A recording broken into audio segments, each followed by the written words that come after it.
কাছের এবং দূরের যে যেখান থেকে ভিডিওটি দেখছেন সবাইকে আসসালামু আলাইকুম। তো আমি 2টা ইলিশ মাছ নিয়ে নিয়েছি।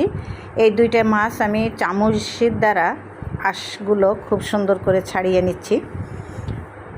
এখন মাছের মাথার ফুলটার কানসাটা আমি এইভাবে কেটে এটা ফেলে দিই, এটা নিই না। তো এইভাবে আমি 2টা মাছ সুন্দর করে এইভাবে কেটে নিয়েছি।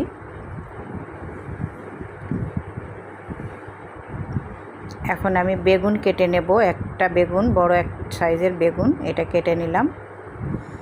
মাছটা ধুয়ে নিয়েছি। আর কিছুটা কচুরমুখী, হাফ কেজি কচুরমুখী ছিলে কুটে নিয়েছি। এখানে তেল দিয়ে দিছি, দিয়ে এখানে আমি কড়াইয়ের ভিতরে দিয়ে দিলাম, দিয়ে লবণ দিলাম আর হলুদ। এইটা দিয়ে আমি এখন 5টা কাঁচা ঝাল দিয়েছি আর একটা পেঁয়াজ, এটা বেটে আমি এর ভিতরে দেব। আর কোনো কিছুই দেব না। আর নামানোর আগে আপনাদের আরেকটা টিপস দেখাবো। এখন আমি এটা ঢেকে দেব। যখন এই পানিটা ফুটে উঠবে, তো ফুটে উঠেছে, এখন আমি এখানে যে একটা বেগুন কেটে রাখিছিলাম এটা আমি এর ভিতরে দিলাম।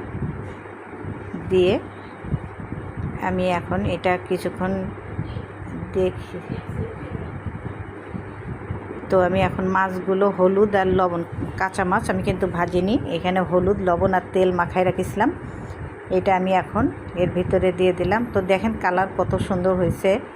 তো এর ভিতরে কিন্তু আমি কোনো কিছু বাটা দিইনি, জাস্ট শুধু কাঁচা ঝাল আর পেঁয়াজ। তো আমি এটা এখন আরও কিছুক্ষণ ঢেকে দেব। দেওয়ার পরে এখন আরেকটা টিপস যেটা, সেটা হচ্ছে এখন আমি একটু পেঁয়াজ আর একটু কাঁচা ঝাল বেটে দিলাম। এই যে, তো এটা নামানোর কিছুক্ষণ আগে এই পেঁয়াজ আর কাঁচা ঝালটা বেটে দেব। এটা দিয়ে একটু নাড়াচাড়া করে দেব, দিয়ে ফুটে উঠলে আমার তরকারিটা হয়ে যাবে।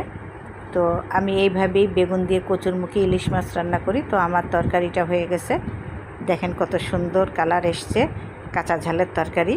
এটাতে ভাত খেতে খুবই মজা লাগে। এটার তরকারিটা খুবই সুন্দর। যশোরের লোক এইভাবেই কচুরমুখী দিয়ে বেগুন দিয়ে রান্না করে। আপনারা যদি এইভাবে রান্না করে খেয়ে দেখবেন, অনেক ভালো লাগবে।